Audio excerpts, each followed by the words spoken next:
All right, we're going. We are live with the finale of F101 2025. Let me just make sure that I can hear everybody on the stream real quick before we fully launch into it.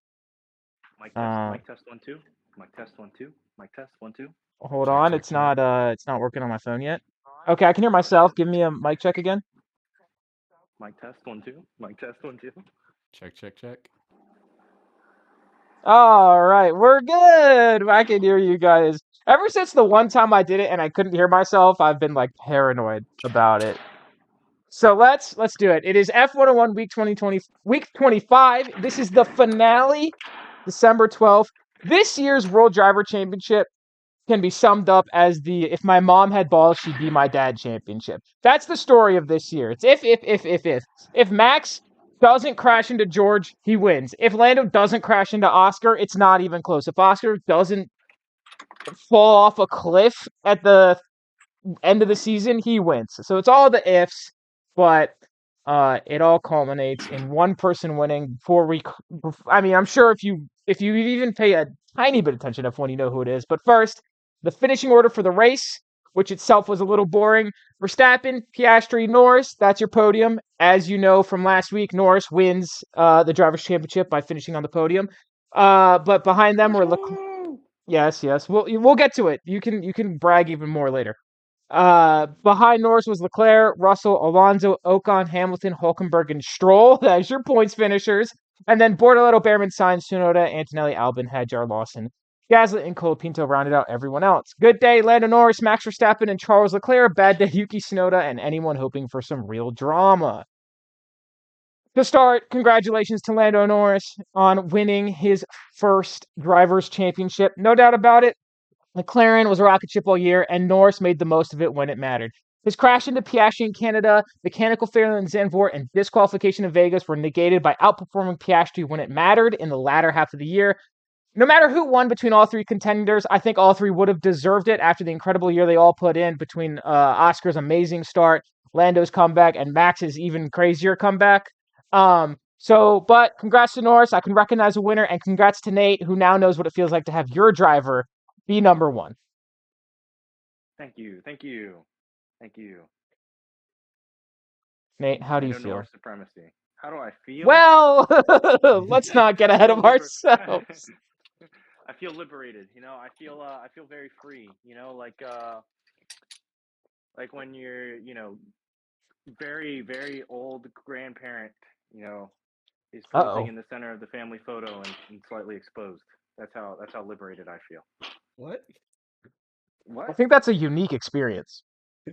Why is your grandmother exposed in the family photo? I never said grandmother. Hold on. It's honestly even worse. If your grandma had balls, she'd be your grandfather. No, but I feel very liberated. I feel, honestly, it's like almost the same as the Eagles winning the Super Bowl for me. Very, very high up in the tier list.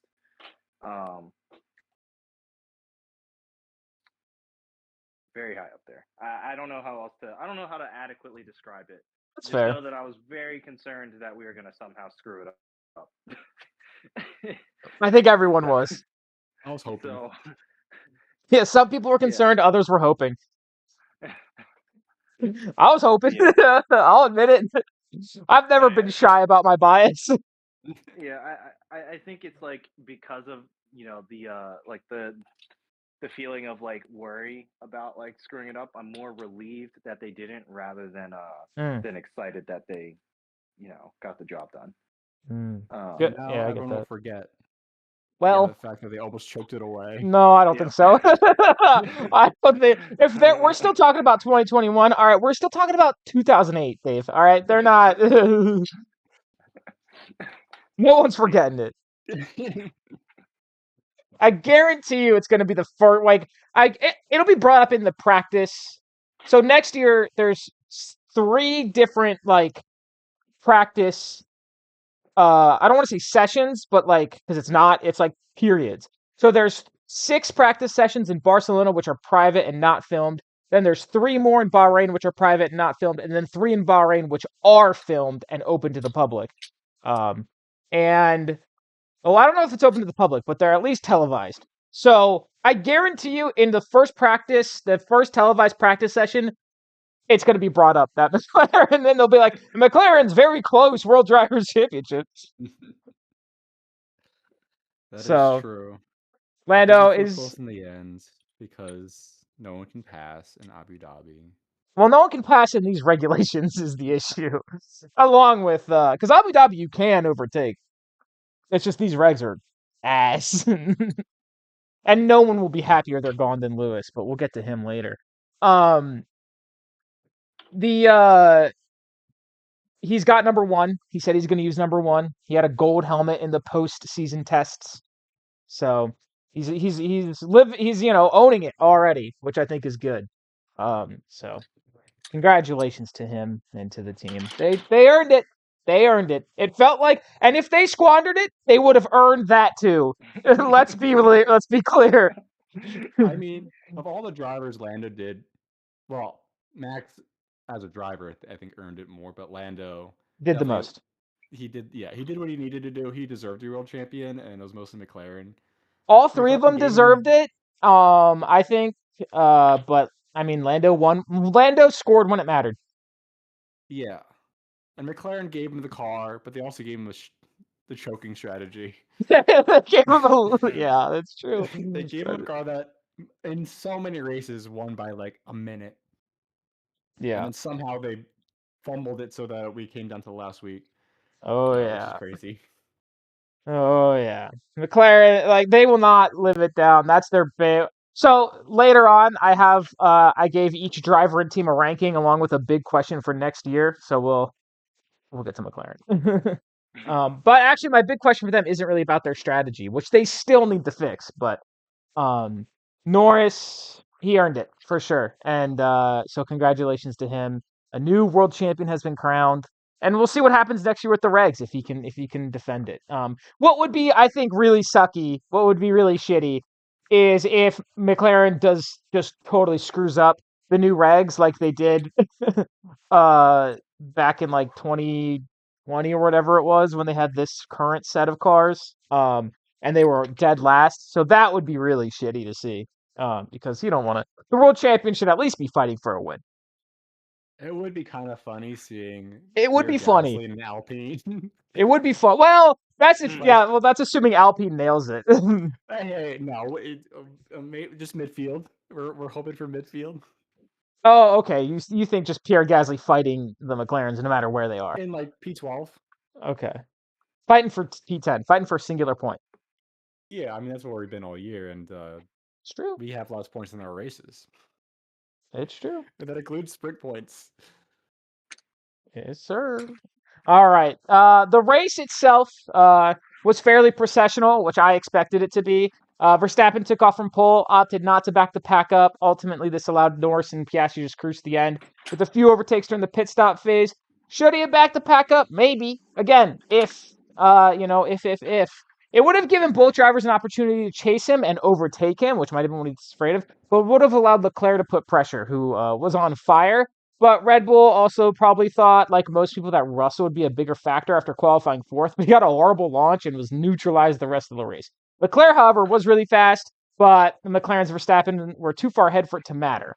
One big overtake was right at the start. Piastri overtook Norris for second, but all Norris had to do was finish third, and that's what he did. I'd say the only drama came from when Norris overtook Tsunoda. Tsunoda got a 5-second penalty for erratic driving, while Norris technically overtook Tsunoda off the track, but he was forced off the track due to Tsunoda's driving, and no penalty was given to Norris. That was the view of the stewards. No point arguing it. It's said and done. Tsunoda's stint at Red Bull, unfortunately, came to a disappointing end in Abu Dhabi with that penalty. Further down the field, Hamilton was on fire. He went from 16th to 8th. The one time Ferrari has pace and neither driver can do anything meaningful with it. They're both like just stuck, even when the car was fast. But there were some good battles throughout the midfield, but a lot of action was missed due to the focus on the World Drivers' Championship, which is whatever. The highlights are Alonso single-handedly keeping Aston ahead of Haas, and Ocon keeping Haas ahead of Sauber. Alonso making a giant DRS train again. He's gotten very, very good at that, which is kind of useless because they're getting rid of DRS next year. Alpine says one last goodbye to their car before throwing it in a ditch, and both Williams drivers missed the points again. None of the rookies ended up doing well this weekend. None of them scored.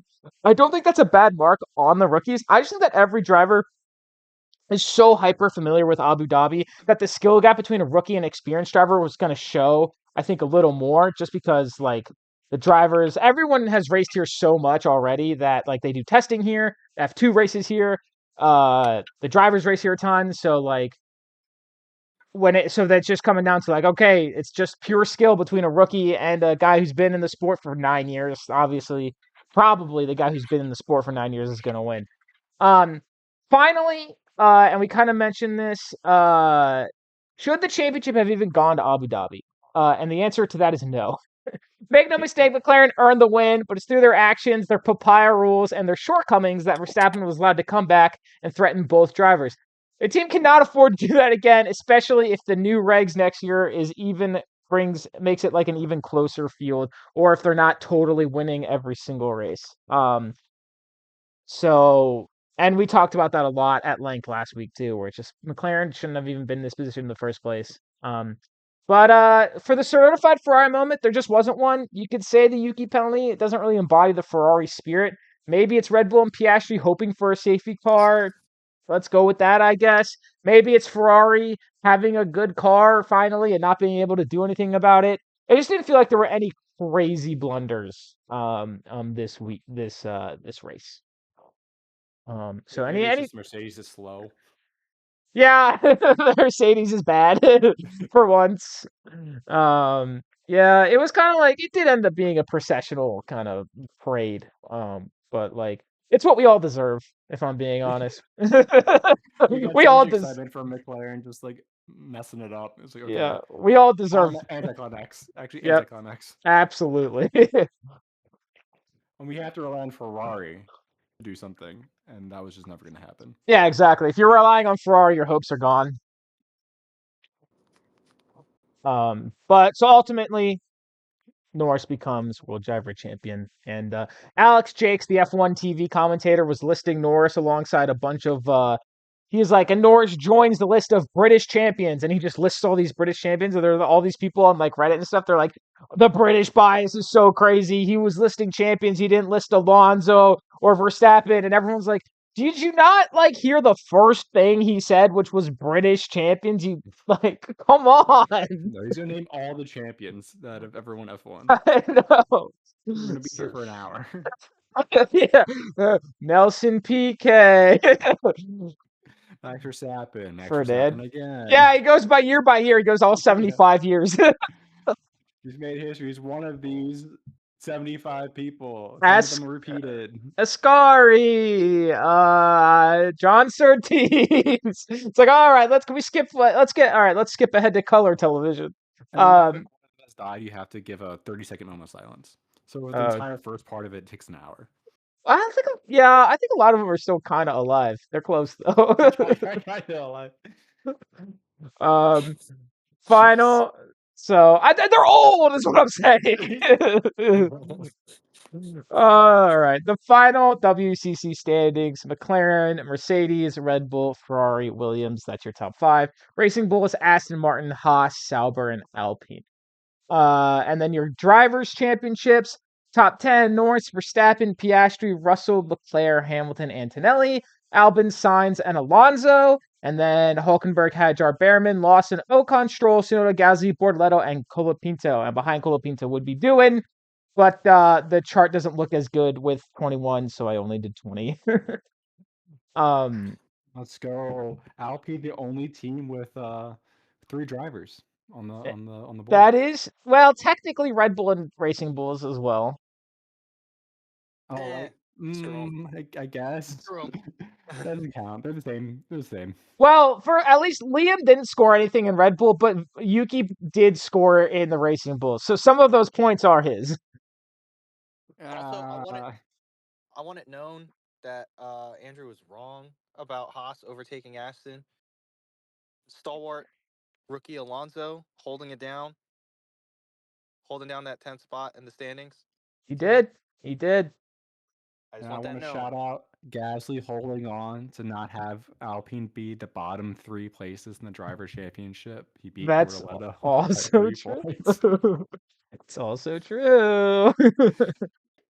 So And I shout think out what I'm Yuki hearing, Tsunoda for tying Lance Stroll. yeah. Only one of them gets to keep their job. Well, that is true as well. Everything everyone's saying here is true. But like, we could shout out to Max Verstappen for only being 2 behind Norris after being 100 behind at Zandvoort. Yeah, a shout out for Max Verstappen for beating the entirety of Ferrari. Shout out to Max Verstappen for keeping this year interesting. Yes, and Yeah. also beating Ferrari single-handedly.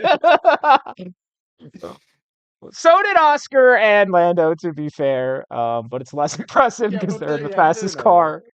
Yeah, they beat Uh, every team by themselves, basically. yeah. Everyone below Ferrari, Red Bull and Mercedes still scored more. Yeah, for a little bit they were, but then I they thought if big Antonelli had a jumps. good race, he could have beat Hamilton, which would have been really funny. So all right, let's get into my opinions on how each team and driver did this year, as well as a question or two about the team for next year. These rankings for me are based on performance, vibes, and emotions. Not a lot of rigid statistical analysis going into these. These are vibes primarily, and it's S, A, B, C, D, F. So McLaren, I said they had an A year. I'll say right now, I don't think any team overall had an ST year. Yes, McLaren scored more points than anyone has ever scored. Yeah, they won the championships, but their whole year was marred with papaya rules and stupid fumbles and a championship fight that went on for much longer than it should. They had the best year, absolutely. And the drivers are amazing. I just can't like give them an S on vibes. Like it's Fully just agree. they're close, they're not there. But Fully agree. Norris did have an S tier year. Obviously, he wins his first drivers' championship. He kept himself in the fight when Piastri took the lead. He fixed his race starts, which was huge. He took charge of his own strategy, which was really huge, especially when McLaren was kind of being stupid. Banner year for Lando. Oscar, I think I'm giving an A. Sorry, Oscar. You know I love you. I can't put you at S purely because of your awful stretch from Baku through Vegas. Admittedly, what happened in Vegas was not Oscar's fault, but still, it was a great third year, and it's only his third year, and he's fighting for a drivers' championship, which is crazy. I don't think anyone would disagree when I say that he's WDC material. Again, it's his third year. Norris is in his 7th. Oscar, even though he kind of fumbled at the end, gets an S. My question for McLaren for next year is they have a lot to sort out. The papaya rule is nonsense. They're 2 number 1 drivers defending both titles in new regs with no guarantees anybody will nail it. How will they handle that pressure? And how will they handle the drivers now that Norris is WDC and objectively the number 1 driver? I thought Norris was always the number 1, even in their 2 number 1 driver standings, whatever. But now Norris is the champion. Even if they're like, we still have 2 number 1 drivers, Norris is the champion. So he's gonna be number 1. So how are they gonna handle that is my big opinion or question. Yeah, and I mean, don't forget Piastri looked like he was going to the World Driver Championship in the mid-season. Like, Right. he was the one winning all the races and everything. I do agree that, after Norris wins the World Drivers Championship, that you kind of have to make him your number 1. But even still, Piastri's not going to be okay with that. And they almost fumbled it while having a car that on most racetracks was going 30 seconds faster by the end of the race than the P3. Yeah. And they're probably not going to have that. Although now they get to have Mercedes, who I think is going to be a very similar position next year, depending on how Antonelli, goes. Well, the rumor that is based on absolutely nothing at all is that Mercedes is going to have the best power unit next year, and that's who McLaren gets their power unit from. I was gonna say, I mean, they technically produced a world championship power unit this year. It was more the car, definitely, but yeah. Because of the tire dig, right? Yeah, but still, so Yeah. at least to that point. Well, I don't think Mercedes made a new. I don't know how new their power unit was this year compared to last year or whatever. Just because it's all on the same regs, more people were concerned with the aero and stuff like that. But obviously, I mean, if you check their performance compared to like 2020 or like 2022 with all the porpoising and shit, but McLaren got it, or not McLaren, Mercedes got it so wrong. So there's no guarantees. Is all I'm saying. Moving on, Red Bull. I'm giving them an A as well. Their car was a mess throughout the year. The organization was a mess. They did a lot of house cleaning. They finally fired Horner when they should have done it last year. Max Verstappen alone kept that team up at the front, but their strategy team, S tier. Hannah Schmitz, the legend you are. Their strategy team, keeping them in it. Their recovery, keeping them in it. So I'm giving them an A. But I think they're low A. I could see them having a B, but they did bring it back. And that is largely because Verstappen, who had an S tier year. He almost mounted the largest comeback the sport has ever seen. He won most races this year. He's Max Verstappen. Do I need to say more? His moment in Spain was not his finest, but he's still the best on his grid. And if he's satisfied this year with this year, then so am I. Tsunoda, unfortunately, though, I'm giving a C. I love Yuki. He's my favorite. I can admit that he did not do well this year. He had moments, he had flashes, but it was never consistent enough to matter. Tsunoda couldn't break the curse of the second Red Bull seat, which brings me to my question for next year. Can Hadjar do it? Can Hadjar break the curse? Well, with Mekhi at the helm and striving for more equality between the two drivers, it's possible. Under Horner, the team kept spare parts for Verstappen instead of distributing to the second car. There's also new regs, and if the team can keep the cars even, then I think Hadjar will get to show what he can do. But it's a big ask for the guy. So I think it's so cursed. I think it's too cursed. But maybe Liam Lawson gave some words of wisdom. we'll see. Of his short 6 race stint. No, 2 race stint. 2. Yeah, 2. Got the 6 race stint. Yeah, 2 race stint with Red Bull. Tell me Yeah. how it is, the pressure and all that. I don't know how much goodwill Liam Lawson came in with though, because Hadjar, I feel like he's built up a good amount of he's shown a lot of promise, just a lot of good habits. Yeah. Compared to He's quick. Lawson. I mean, they saw something in Lawson at least to put him in the seat. I guess that's how they viewed Yuki too, though, right? Yeah. Well, Yuki they never had any faith in. Well, they had faith in him to defend from Norris for a little bit, and it didn't work out. So no, it did not. So Yuki gets a C, and I can accept that. Moving on to Mercedes, I'm giving them an A, second place in the constructors, and the only other team to win a race other than McLaren or Verstappen, that's an A. And if anyone deserves an S, it's them. I don't think they are an S, but if I had to give an S to one team, it'd be them. They did the most of the car that was only ever the fastest in Canada, Singapore, and Vegas, but they also had some truly awful weekends that kind of keep them down in A. Plus, the Antonelli gamble paid off, so good for them. Russell gets an S. His team might not have cracked S tier, but he certainly does. He's the reason Mercedes has any wins this year, and he turned it on when the car was fast. Does nothing, gets third. Does everything, gets third. Does it all, gets an S tier for the year. What a year from him. Antonelli gets an A. What a rookie year. Thrown into a top team, getting 3 podiums out of it. Second best rookie in my opinion, but it's a close call. The middle of his year was really rough for him, but he turned it around at the end. So my question for next year is, will they be the fastest like everyone is expecting them to be? How will Russell handle a real title fight if they are? And does Antonelli avoid the sophomore slump? I mean, I think it's also a question of if Antonelli avoids the sophomore slump. I mean, this was already happening a little bit, a few races here and there, where Antonelli, I wouldn't say he's challenging Russell for the top spot of the driver, but I think Mercedes wants him to be. Yeah, so well, you get in the same situation as McLaren. They're gonna have Antonelli longer than Russell. That's true. So, but then what's the dynamic between Russell and Antonelli? It seems fine now, but we're gonna have we haven't seen them both at the fighting at the same level consistently. Yeah, they both had a common enemy of McLaren and other people they had to fight. It was not like McLaren had no enemies for a while until Verstappen came out and unified them for a boring finish. But yeah, will we see some Antonelli rules having Russell step aside to let Antonelli develop and score the points? No, I think if anything, Russell's probably helping Antonelli develop. Like he's probably mentoring him a little bit. Russell seems like a good guy. Yeah, I mean, he's a diva, but in a fun way. Yeah, oh crap, what wasn't that long ago? Which race was it? Where Russell had faster pace.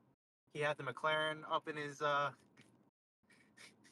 Oh, I think it was Mexico or Brazil. Like I don't want to be alarming, Marcus, but there's a McLaren up my ass. Yeah, but he had faster pace. He was like, look, like let me take a stab at it. That was Mexico. That was Mexico. Okay, two different. Mexico is where he asked to pass Antonelli, and then he couldn't do it, and he gave the spot back. Yeah, like, I think there's he's not Russell's not gonna be a complete dickhead about it. Like he's gonna respect that. But at the same time, it's like he's not gonna back down from doing his job, doing what he wants to do, and racing. And it's like, if he sees that he has faster pace, he's gonna assert himself. Also, Kodo knows how to handle two really good drivers. He had Lewis and Rosberg, so yeah, plenty of experience. You can manage the things get tough because it's easy to be nice when you're working as a team and you're going for team points. But once you start going for those driver points, yeah. So we'll see. Things a little sticky. That's why there's these questions for next year. What's gonna happen? Moving on, Ferrari, they get a C. The vibes in Ferrari this year were awful. I want to give them a D, but Leclerc got on the podium and Hamilton did win that sprint in China. But rough year overall for the team. The car was horrible most weekends, and even when it was good, Leclerc was the only one who could do anything with it. They kept Adami as Hamilton's race engineer for some reason when it clearly wasn't working at any point in the year. The vibes were so bad.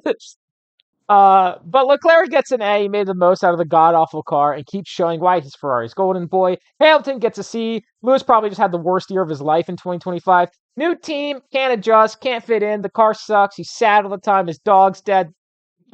He just had a horrible time. The flashes of his former self keep him above D, but damn, did he not do well. And their question for next year is, can they recover? Can they turn it around? Is next year their year? If not, what's the point? The point is to make Leclerc sad. Ferrari is a sad factory. The point is to make Leclerc sad and to make Hamilton retire. They gotta find a way to sell his tears, man. They probably taste pretty good. Yeah, they gotta find a way to market that. Hamilton, I feel like, showed his best when he qualified really bad. I feel like, and he could carve. Like he could just. I mean, he did this in Abu Dhabi. He qualified like 17th or something. You know who's really good at doing that? At qualifying poorly and then moving up the field? Sergio Perez. Well, Hamilton's the new Sergio Perez. I don't know how you would want to feel about that, but so he did that so many times this year. Hamilton's getting Perez comparisons. That's when you get to see the, I never saw Hamilton at his best, so that's the only time I see, when there's no passing and suddenly somehow Hamilton's made it from 17th to P8. You gotta watch. Complaining that there's no way to pass anyone. You gotta watch 2021. Like, even though Hamilton lost that year overall, that was him and Max. Like, that was him and Max. It was crazy. It was him and Max fighting each other lap after lap, and it's like right down to the end, right down to the wire, they're fighting each other, and then it's like, okay, Hamilton's gonna win. So Max takes a pit stop and gets fastest lap and still finishes in second. And even though he took a pit stop, he's still like 30 seconds ahead of everybody else. It was Hamilton, Verstappen, and then way after them, everybody else in the field. It was crazy. So if you want to see some good of what Hamilton can do, aside from the 7 times he won a World Drivers' Championship. Well, now he uses Perez. So. Yeah, now he's getting the Perez comparisons. So we'll see. Maybe it'd be really funny if Perez finishes above him in the first race of next year.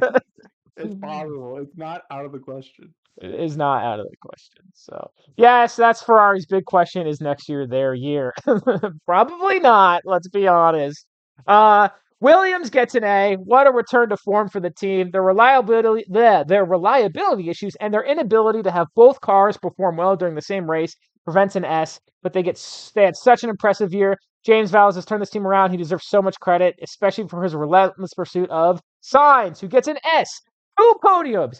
2 in a Williams. The S in smooth operator stands for S tier. Vamos, Carlos. What a year. What a recovery after a pretty horrible start. Just amazing from him. And Albon gets a B. He started off really strong, but then he got teleported to a special hell dimension every time he got into his car in the middle of the year. He's a good driver and he's in a good spot, but his lows are really, really low. And my question for them for next year is, can this team consistently fight at the front? Can they get a win? Can they be up there? Yeah, I mean, Williams, they were in special hell in the middle of the season. It was real bad. They had a pretty good start. Like they were solidly in fifth. So solid that when they were in special hell, they hung them to fifth the whole time. So that by the time they got back into form and Sainz was getting his 2 podiums, they just got the most solid fifth you'll ever see. He also got a podium in a sprint, but we don't really count sprints. They don't count sprints because then Hamilton has a win, and that doesn't It feel just right. doesn't. He's too sad to have a It win. doesn't feel right. Yeah, exactly. But yeah, they were really good this year, Sainz especially. No wonder they signed him. And that little girl who gave him that unicorn sticker must feel like the most powerful human being on the planet. She did turn his entire season around and turn Albon's season. He really did. She's got power. Dude, Red Bull's got to get her. They got to sign her or something. Put her on payroll. Yeah, if it wasn't for that, we'd be talking about how Ferrari ruined 2 drivers, where they ruined Right. Hamilton, and by getting rid of Sainz, they ruined him too. Yep. Sainz is still Ferrari's most recent race winner. And the longer this next year goes, the funnier that stat will be. Who knows how long it'll go for? It'd be 'Cause Ferrari amazing. is a midfield team. It'd be amazing if they didn't get a win this year. It would be astonishing. Oh, man. All right. Racing Bulls, they get a B. Their car was really strong at points this year, and they rehabbed Lawson, and they got a podium. The field was so tight, especially in the midfield, so poor performances really hurt them when they happened, but overall, they had a year to be proud of. Hadjar gets an A. This is my rookie of the year. He is such a strong qualifier. Excuse me. And his race pace is only going to get faster from here on out. He earned that call up to Red Bull and got himself on the podium this year. Yes, it took a Lando DNF, but he still had to be in fourth and keep fourth in order to get there. And then Lawson gets a B. I could see Lawson being a C-tier driver, but he really did recover in rehab after a terrible start at Red Bull. Yeah, his Ravecraft could probably use some finesse anytime someone goes to pass him. Every single commentator is like, it's never easy to pass Lawson because he likes to crash into people. But he's got pace. You can't deny it. My question for next year is Lindblad all he's cracked up to be? And if so, what happens to Lawson? Let's say Lindblad's a 3. All right. He's going to be Verstappen's replacement. So then he gets the call up to Red Bull when Verstappen goes. Where does that leave Lawson? If he's like any other Red Bull driver, he'll just go to a different team and be fine. But Lawson Alpine. Austin Alfie? No, we already have what's this? Paul Aaron there. That's true. I don't think Paul to be in Game of Thrones, I think, or something like that. Paul Aaron is better off going to WEC. Yeah, so we'll see. Their big question is going to be Lindblad. He's kind of like an Antonelli-esque gamble, who in turn was a Verstappen gamble. So, Verstappen's the blueprint. If I'm Lawson, I am taking as many calls as possible from every single team. I don't know how many people are calling. It's currently no one, but if, in the next season. But what happens. Also, what if he develops and then Hadjar sucks? Then he gets to move. Back. He gets to go back into Red Bull. Yeah. Hell no. Tell him. Hell no. You're not Liam Lawson. Yeah, stay far the hell away from that. No Put shot. me on Sauber instead. Yeah, when Hulkenberg retires. Yeah, give me as far away from there as possible. You just gotta hold out. You have to hold out. Yeah, I was gonna say you gotta hold out till Perez and Bottas retire again. or Russell goes to a different team or something. There's a lot of Leclerc to Aston, quote unquote rumors. Hopium, I'll say. So maybe he's lost in the Ferrari. Lost in the Ferrari. Different type of hell. I mean, I think it over being the Red Bull second driver. For sure. Would you rather be a Red Bull second driver or be in a Ferrari? If I'm lost, I'd rather be in a Ferrari. There's a lot more class that comes with that. It's if true. I'm Hamilton, I'd rather be anywhere but a Ferrari. I think Hamilton would do worse in Red Bull. I think he needs to go to Aston. That's what we need to have. Hamilton needs to retire. Let's be real. Hamilton said he can retire. The world needs 8 out of him, Max. The world needs 8. I'm not denying that. I would love to see him get his 8th, and I would love to see him get his 8th with Ferrari. I don't think it's gonna happen. Okay, what's a better? What's a better pair? I know we're just about to get to Aston, but what's a better pair? Stroll and Lawson or Stroll and Hamilton? Stroll and Hamilton, easily. Yeah, easy. Yeah, but I think Stroll and Lawson together, I don't know. I feel like their energies, they go well together. Stroll is a Nepo baby who's a window licker, and Lawson crashes when he defends. And I think that could, create some really interesting racing. Hamilton, I feel like, would just get mad at Stroll. That's not fun. They just both be really sad. Maybe the sadness helps. Well, it doesn't help Ferrari. They cry together. It doesn't help Ferrari. Yeah. It'll rehab Stroll. Well, it'd be crazy if like Hamilton goes to Aston and then Aston has a crazy car and Stroll wins the drivers' championship. It would also be really funny for Alonso to retire to be replaced by a different old goat. Yeah, exactly. And then Verstappen replaces Hamilton. Yeah. It's just a carousel. It's always a carousel. All right. Speaking of Aston, I think they get a C on the year. Alonso was the only good part of this inconsistent team. He gets a B, not his best year, not his worst. He's still got that dog in him, though, you can tell. Stroll gets a C. He fell off after a strong start to the year. But I do think he has some pace in him that could show next year. That's if, and this is their question of the year, is Adrian Newey magical? And what does the team do after Alonso retires, which we've been talking about? How long does Stroll stay in the sport? A lot of uncertainty around the future of this team. And I think it all starts as what does Adrian Newey bring to that team? He's supposed to be he is this amazing race car designer, but he's team principal. He's not technical anymore. He's the team principal. And what a disappointment if they suck next year. Is it in Adrian Newey's interest to make Stroll so sad that he retires? It doesn't matter because 1000% yes, please. If Stroll retires, he has more time to post thirst traps for Nate. Nah, get him out of there. Put him in WEC. Put him in IMSA. I'm trying to see like Leclerc or Piastri slide over. But what if it sucks? This is over and Lando's won the World Driver Championship. Nate is my guy. Nate is now as chaotic as I am. We want as many driver switches as possible. Yeah, well, the monkey's paw is that Adrian Newey doesn't have it anymore, and then Aston just is ass. So, all right. Speaking of ass, Haas or Haas, C. They get a C on the year. Really high highs, really low lows, without a single hint of consistency. That's the Haas way, if I'm being honest. Big shout out to Komatsu though for turning this team around after Steiner created a dumpster fire. But their car is just very temperamental. Behrman, though, does get an A. I think he's right up there with Antonelli and Hadjar, especially towards the end of the year. He's got a bright future just waiting to be snuffed out by Ferrari. And he also outscored Ocon, who has 9 years in the sport. And Ocon gets a D.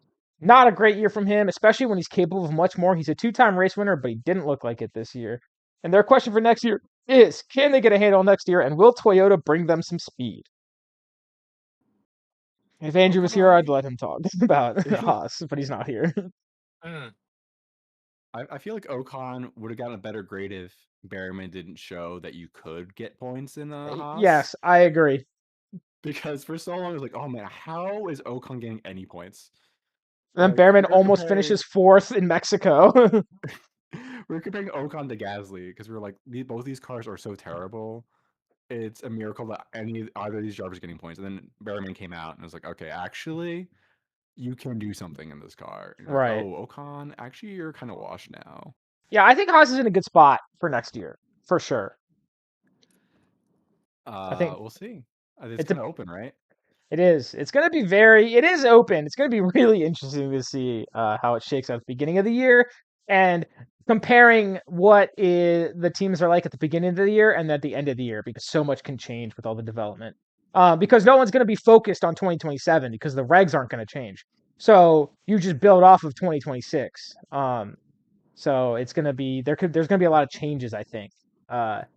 But underneath Haas was Sauber. They have a C. The Hulken podium was the best part of the year. I think Bortoletto is going to be scary if he's in a good car, but the Sauber was not a good car.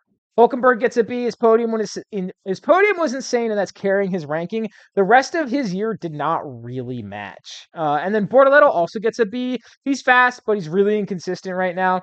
This will get better with time. He's only a rookie, and he had a very solid rookie year overall. even if he didn't match up with the other rookies. And some of that is because of the car, and some of that was because he crashed a lot. So, their question for next year is, will Audi be a breath of fresh air for a team that, despite having a podium, got ninth? Which is crazy. They were almost having a comeback. They had, when Williams was falling apart in the middle of the season, they I were thought one of the teams that like took their place and was like, Yeah. oh, we're scoring these points. I'm like, oh, is the car actually good? No, it wasn't. And it wasn't. Either it wasn't, or both the drivers were just bad. After the Hulken podium, like Bortoleto had a couple flashes after that, and then just collapsed. Just They had a awful. bad end of the Hulkenberg could year. not. Hulkenberg couldn't qualify. Hulkenberg was like Hamilton, and the fact that he can't qualify. Yeah, Hulkenberg was awful in qualifying, and that's normally he's normally better at qualifying. He was awful in qualifying this year. But they weren't as bad as Alpine, who get who get an F. Terrible year. Is there more to say? No. Gasly does get a B. He's the only good part of Alpine's year was Gasly dragging that thing into the points when he had no right to. Colapinto gets a D. He never found a single point, and even when he looked good, he was still slower than everyone else. He had good qualifying moments, and I think giving him another year isn't necessarily a bad idea. And then Doohan gets an F. Poor guy never stood or even got a chance. My question for them for next year is, how does this team turn it around? Wait. Hold up. Is F for Franco or for Flavio? F is for Doohan failed because of Flavio. Flavio. Yeah, it was such a disappointment. Because also, of Flavio. During the course of the year, they got worse. Where like, did they get worse, or did they stop developing the car and everyone got better? Well, everyone else also stopped developing the car. Everyone's like, "Oh, McLaren won. It's over." That's true. And we got worse. We became the opposite McLarens. Where like the last like 5-6 races of the year, it was yeah, Alpine's in last by 20 seconds. It's not close. They're so bad. Hulkenberg crashed his car. It took a minute to recover. Oh, he's passing us now. Yeah. Alpine's really bad this year. How do they turn it around? I don't know. I'll tell you, step one to turning this team around is getting rid of Flavio Briatore. Well, give him another year, okay? Let's see what he It's can just do. weird that this team feels like it has no identity. And Sauber does as well. But now they have Audi, and at least that's like a big name. But Flavio has had a whole year to figure out how to cheat in next year's regulation. That's true. Dude, that'd be so funny. I gave him an F this year, though, because he missed an opportunity to do a crash gate and get paid off by Red Bull. I was hoping at the end of that race. Well, I bet you Helmut Marko tried, because part of the reason, so we didn't talk about this, but Helmut Marko has parted ways with Red Bull. He's retiring. He's 82. Part of the reason he's like parting ways is because he signed 2 different drivers without Red Bull's permission and costed Red Bull like over $1 million.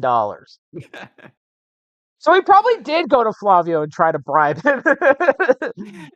That would have been so funny to see Colapinto just slow down and then send it into Lando. Or like into the wall. So I just feel like it's like, what is he doing? Yeah. What the fuck is happening? But it's Alpine and no one would question it. They just be like, yeah, it's Alpine. They're bad. The car just died. It just stopped in the middle of the track. Oh, Alpine. Well, hey, Dave. I will tell this to the stream here. Dave does have an Alpine hat on the way as his help. For with all the thumbnails that you've seen throughout the year, they were all made by him. Thank you again, by the way. They're all works of art, every single one of them. And now I get to let my freak flag Excuse me. Freak flag fly out in the world and let everyone know that I have no taste. Yes, sir. It's gonna be so good. It's gonna be so funny if they're amazing next year for some reason. Let's go. That's why they're gonna have the Mercedes engine, so we'll see. And then Cadillac does not get a ranking for this year, but they do get a question, and that is, how are they going to handle the steep curve of joining F1, and who, between Bottas and Paris, will emerge as the better of the famous number 2 drivers? So that's my questions, my rankings and questions. Any final thoughts on the year before we move on to more fun stuff? I'm glad it turned out to be an entertaining year. I'm glad it was more than just the midfield. Although the midfield was pretty entertaining in the middle of the season Yeah. with Williams crashing out and I think if Sauber I suddenly having podiums and kept stuff. the stats of the championship, like the points tally more, it would have been like more. It would have been more fun to see. But I'm gonna do that next year. So Yeah, the midfield was crazy this year, but McLaren everything was suddenly. so close. The qualifying gap was all within a second from first to last, which is like rare.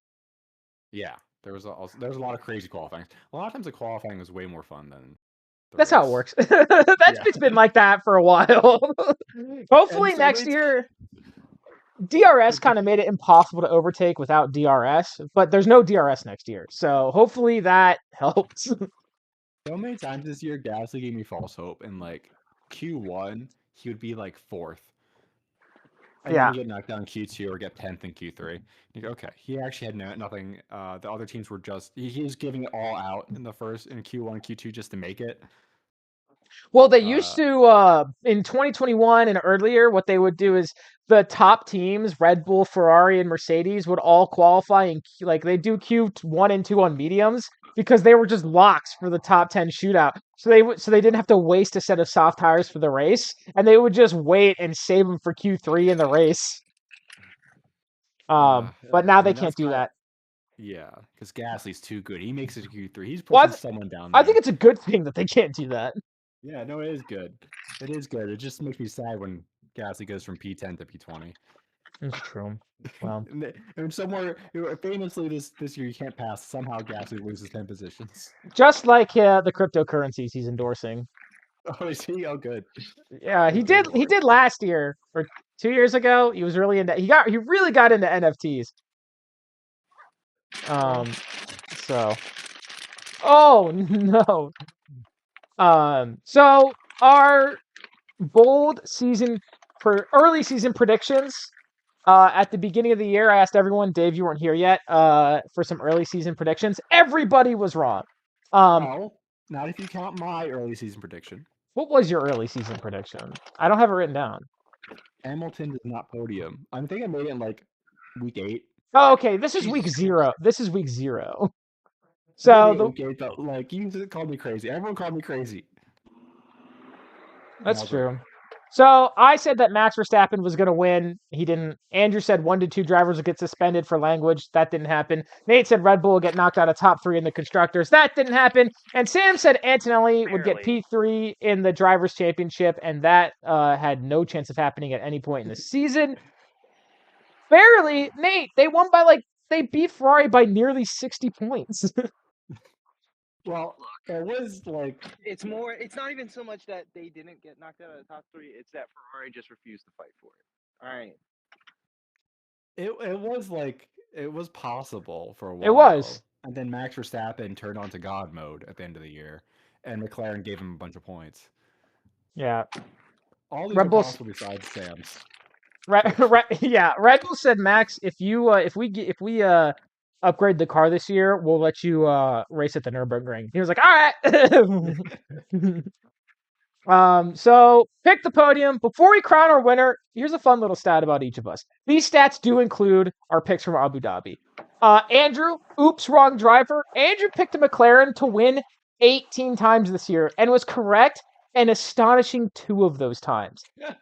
Both were Piastri in Spain and the Netherlands. 7 times he picked a McLaren to win. Verstappen won. He also picked McLarens, 1 each, for both of Russell's wins. And finally, he got the wrong McLaren winning 7 times. Nearly a third of his total predictions were the wrong McLaren driver winning. Pretty astonishing stat line from Andrew. And that's why he's so far behind. Yes. Max back to MV33. Max's belief in the Max Verstappen comeback lands his first place prediction percentage for the year at 33.33%. How fitting. Nate, Papaya persistence. Nate picked Norris to win every single race this year. This 24 race streak is the longest in Pick the Podium history. He also picked Piastri 13 times to be on the podium, making over half of his guesses a McLaren driver. Brand loyalty. Papaya persistence. Sam, Grande, Kimi, Grande. Sam is the only person, I found this really interesting, the only person to score What is going on over there? He's Sorry, dropping I these just got losers back in. marbles. No, and Nero's click-clacking on the floor, running at me. No worries. His claws, sorry. Sam His is the only person to score when predicting someone outside of the main five, being Norris, Piastri, Verstappen, Leclerc, Russell. He correctly predicted an Antonelli third place in Vegas and got right person, wrong place points for Antonelli in Canada.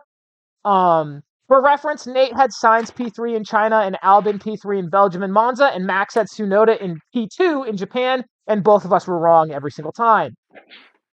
Dave, spread the love. Dave predicted every single driver, including Doohan, to podium at least once this year. Thank you for making my stat tracking a little harder, but also a lot more fun.